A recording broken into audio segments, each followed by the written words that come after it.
আসসালামু আলাইকুম। আমি ৪ নং ওয়ার্ড থেকে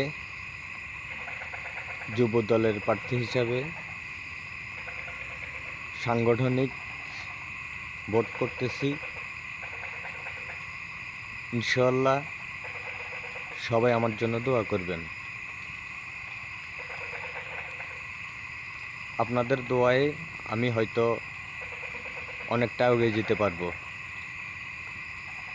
আপনাদের সবাইকে অন্তত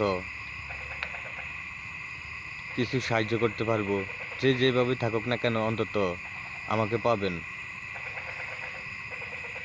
সবাই সহযোগিতা করলে ইনশাআল্লাহ আমি হয়ে যেতে পারি। কথা বলছেন? সবাই আমাকে সাপোর্ট করবেন। আসসালামু আলাইকুম।